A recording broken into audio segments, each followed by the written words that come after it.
হালাল উপার্জনের সোর্স তৈরি করা মাত্রই বিয়ে করে ফেলতে হবে। বিয়ে ছাড়া চরিত্র হেফাজতের অন্য কোনো পদ্ধতি নেই। এই চিরকুমার সম্বরঙ্গ যোগ দিয়ে লাভ নাই। আর যতই হারাম প্রেম করেন না কেন, এই প্রেমগুলো আপনাকে মনে শান্তি দিবে, এগুলো আপনাকে অস্থির করে রাখবে। কেন? কারণ এটা হারাম, এটা হারাম। আর যখন হালাল ভালোবাসা আপনি পাবেন, হালাল ভালোবাসা যেটা আল্লাহ পাক নাজিল করেন, তখন ইনশাআল্লাহ আপনার মনের মতো স্ত্রী না হলেও দেখবেন আপনি তার সাথে সারা জীবন কাটিয়ে দিয়েছেন। কারণ এই ভালোবাসা আপনার পক্ষ থেকে আসবে। এখানে শুধু এই যে কিছু মানুষ মনে করে বিয়ে মানে যৌনতা, তাই না? এটাকে একটা কনসেপ্ট তৈরি করে দেওয়া হয়, বিয়ে মানে মনে হয় যৌনতা। আসলে বিয়ে যৌনতার বৈধ একটা পথ মাত্র, এটা হালাল একটা পথ মাত্র। এখানে আরো বড় বিষয়টা হচ্ছে দায়িত্ববোধ।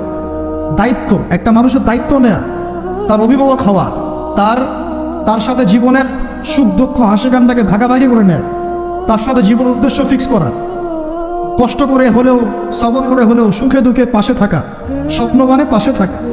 স্বপ্ন মানে কি? পাশে থাকা। তার দায়িত্ব নেয়া, রেসপন্সিবিলিটি নেয়া, তাকে খাওয়ানো, তার ভরণ পোষণ দেয়া। কেউ যদি আপনার স্ত্রীর দিকে খারাপ চোখে তাকায়, আপনি তার চোখটা পর্যন্ত তুলে ফেলবেন, এর নাম বিয়ে। কাজ করবেন না? এই কাজ করবেন। তো এখানে যৌনতা দিয়ে দেওয়া হচ্ছে, বিয়ে মানেই মনে হয় যৌনতা। বিষয়টা এমন না, এখানে অনেক বিষয় জড়িত আছে। এই কারণে এটা পবিত্র সম্পর্ক, এটা মিসাকুল গালিজ, এটা কঠিন অঙ্গীকার আল্লাহর পক্ষ থেকে। এই কারণে দেখা যায় অনেক চড়াই উতরাই পার হলেও বৈবাহিক সম্পর্ক ঠিক থাকে না। কিন্তু যত দিন যাচ্ছে কি হচ্ছে, এই ভাঙনগুলো বাড়ছে। কেন বাড়ছে? বিকজ বিয়ের আগে প্রেম, বিয়ের আগে অমুকের সাথে প্রেম, অমুক জেনা, পর্নোগ্রাফিতে আসক্ত, পরকিয়া, ওই সিরিয়ালস, পশ্চিমা সংস্কৃতি, বস্তুবাদিতা, সব মিলিয়ে বিয়েগুলো ভেঙে যাচ্ছে, পরিবারগুলো নষ্ট হয়ে যাচ্ছে।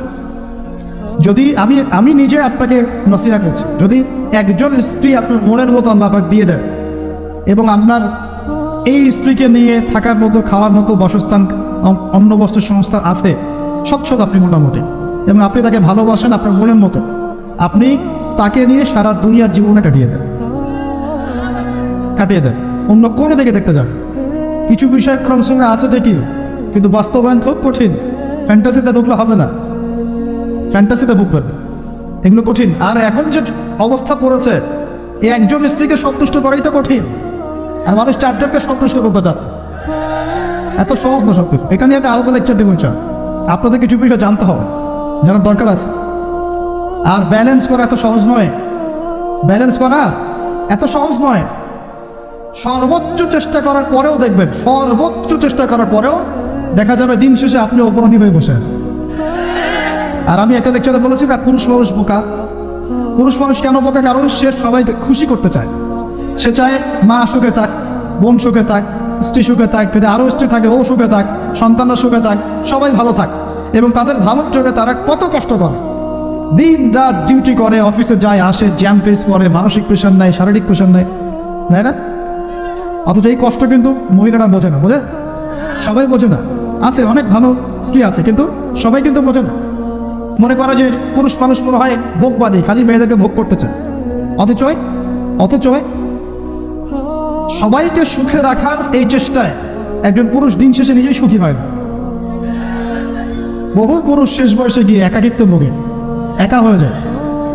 এই জন্য বলছি ফ্যান্টাসি বাদ দেন। ফ্যান্টাসি বাদ দিয়ে হালাল রিজিক হয়েছে, একটা নেককার পরহেজগার মেয়ে দেখে বিয়ে করেন, ব্যাস তাকে নিয়ে দুনিয়ার ছোট্ট জীবনটা কাটিয়ে দেয়। আর জান্নাতে তো হুর করে অপেক্ষা করছে ইনশাআল্লাহ। কি মনে করেন অপেক্ষা করছে না? এই লেকচার বাসায় গেলে কি হবে আমার অবস্থা আমি জানি না, কিন্তু বলছি আছে তো সবচেয়ে শেষে যারা জান্নাতে যাবে, একদম লাস্টে, তাদের প্রত্যেককে আল্লাহ পাক কমপক্ষে 2জন করে হুর দিবেন। আর যারা আল্লাহ রাব্বুল আলামিনের রাস্তায় শহীদ হয়ে গেছে, এখনো যাচ্ছে বা হয়েছে বা হবে, তারা কি 72 জন, কত জন? 72 জন হুর আল্লাহ রাব্বুল আলামিন দিবেন। ব্যাস ইস্যু তৈরি করে দিলাম। এখন নাস্তিকরা লেগে পড়বে, এতগুলো মেয়ে কেন, কি, ইত্যাদি ইত্যাদি। এসব বিষয়ের দিকে আমরা দেখার দরকার নেই। আল্লাহ পাক আমাকে আপনাকে দিলে ওর কি কোনো সমস্যা? প্রিয় ভাইরা, যুবকদের কথাই বলছিলাম, এখন এই যুবকদের হাতে দেশের ভবিষ্যৎ, উম্মার ভবিষ্যৎ। কিন্তু বাস্তবতা হচ্ছে আমরা বেশিরভাগ পর্নোগ্রাফিতে আসক্ত হয়ে গেছি, হারাম সম্পর্কে আসক্ত, হারাম রিজিকে আসক্ত, মাদকে আসক্ত। এখান থেকে বেরিয়ে আসতে হবে। বেরিয়ে আসার পদ্ধতি কি? এই যে আমার হাতে যে কিতাব দেখছেন, আল কোরআন, এই কোরআন আপনার সমস্ত হতাশা দূর করে দিবে ইনশাআল্লাহ। এই কোরআন আপনার সমস্ত কষ্ট দূর করে দিবে ইনশাআল্লাহ। মানুষ বেকারত্বের সমস্যায় ভোগে, পারিবারিক চাপে পড়ে, হ্যাঁ, বন্ধু বান্ধবদের পাল্লায় পড়ে, বা গার্লফ্রেন্ড চলে গেছে ছেড়ে, এইসব কারণে মাদকের কাছে যায় শান্তি পাওয়ার জন্য। কোরআনের কাছে আসো, শান্তি পাবে ইনশাআল্লাহ। অথচ নামাজে আসো, শান্তি পাবে ইনশাআল্লাহ। আমরা যুবক ভাইদেরকে রিকোয়েস্ট করবো, এই যে সামনে রমজান, এই রমজানে আল্লাহর ওয়াস্তে কোরআনটা পড়া শিখে নেবেন। এবং যারা পড়তে জানেন, কোরআন এবার এই মাসে খতম হবে ইনশাআল্লাহ। প্রত্যেক দিন কমপক্ষে 1 পারা করে, প্রত্যেক দিন 1 পারা পারা যাবে ইনশাআল্লাহ। মাত্র 1 ঘন্টা সময় লাগবে 1 পারা পড়তে, 1 পারা পড়তে 1 ঘন্টা লাগবে। আর যারা হাফেজ আছি, ইনশাআল্লাহ আমরা এই রমজান মাসে 30 পারা কোরআনের অর্থ পড়ে শেষ করে দেব। নিজে আমি নিয়াত করছি, আপনারা নিয়াত করেন। এই পুরো রমজানে আলিফ লাম মিম থেকে শুরু করে মিনাল জিন্নাতি ওয়ান নাস পর্যন্ত একবার হলেও অর্থ সহ পড়ে শেষ করবো ইনশাআল্লাহ। পারা যাবে ইনশাআল্লাহ। আমরা দোয়া করে আল্লাহ পাক আমাদের সবাইকে রমজানে পৌঁছে দিন এবং আমাদেরকে রমজানে বরকত দান। পুরো বিশ্বের প্রেক্ষাপটটা বুঝবেন, বিশ্বের যুদ্ধ বিগ্রহ চলছে এবং সারা বিশ্বে পশ্চিমাদের দ্বারা, ইহুদি খ্রিস্টানদের দ্বারা মুসলিমদের উপর ব্যাপক নির্যাতন চলছে। এই নির্যাতন থেকে বের হতে হলে আমাদের শক্তি বৃদ্ধি করতে হবে। কি করতে হবে? শক্তি বৃদ্ধি করতে হবে। কিছু কথা খোলামেলা বলতে হবে এখন, কারণ খোলামেলা কথা বলারই সময় এখন এখন না বললে অনেক দেরি হয়ে যাবে। মুসলিমদেরকে জাতিগতভাবে এখন ঐক্যবদ্ধ হতে হবে। আপোষে এই হিংসা, বিদ্বেষ, মারামারি, কাটাকাটি বন্ধ কর। আমরা সবাই মুসলিম, সবাই একটা জাতি। আমাদের মধ্যে ইখতিলাফ থাকতে পারে, কিন্তু আমরা মত পার্থক্য থাকলেও মতবিরোধে যাবো না ইনশাআল্লাহ। আমরা যদি কোনো মুসলিম ভাই আমাকে গালিও দেয়, যদি কোনো মুসলিম ভাই আমাকে গালিও দেয়, আমাদের সাথে শত্রুতাও করে, তারপরেও আল্লাহর দুশমনদের সাথে মোকাবেলা করার জন্য আমরা একসাথে মরব ইনশাআল্লাহ। মুসলিমদের মধ্যে ঐক্য আনতে হবে। ঐক্য আনতে না পারি, বিভক্তি বাড়াবো না। ঐক্য আনতে পারছি না, বিভক্তি কমসে কম বাড়াবো না। এটা খেয়াল রাখতে হবে।